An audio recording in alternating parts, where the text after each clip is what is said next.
السلام عليكم ورحمة الله وبركاته.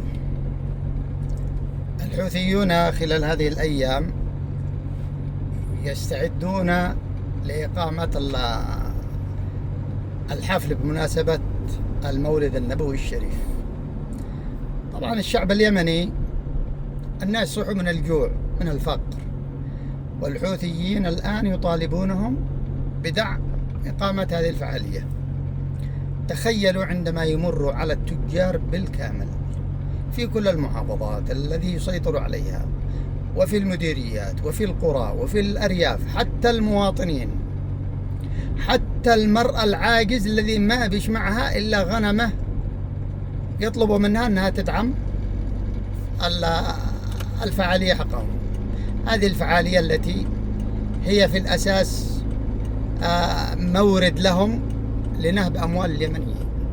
أما النبي عليه الصلاة والسلام ما هو محتاج لكم أنكم تحتفلوا بمناسبة مولده. لم يحتفل به النبي عليه الصلاة والسلام ولا الخلفاء ولا الصحابة ولا التابعين، ولم يحتفل به أحد، لكن هذا شعار يستغله الحوثيون لنشر أفكارهم الطائفية. الشيء المحزن الذي سمعته اليوم بأن هناك انفجار حصل في مديرية الحيمة بمحافظة صنعاء داخل كهف. خبر محزن جدا. يعني تخيلوا الحوثيين جمعوا 200 طفل وجابوهم إلى هذا الكهف للتدريب على الأسلحة،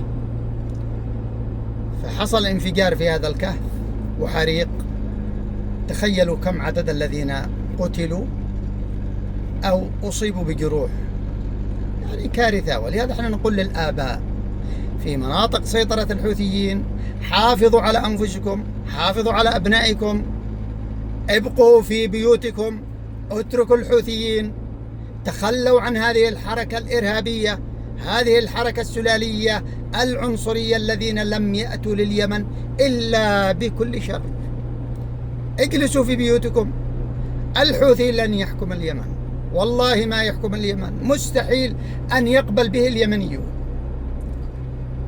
والمعركة القادمة لن تكون كسابقاتها. المعركة القادمة هي معركة مصير، معركة تحرير، معركة إنقاذ اليمن. حافظوا على أنفسكم، حافظوا على أبنائكم، ابقوا في بيوتكم.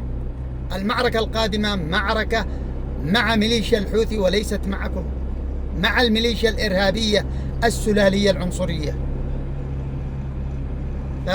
تحياتي للجميع، وأتمنى إن شاء الله أن نسمع أخبار طيبة من المناطق التي تحت سيطرة الميليشيا.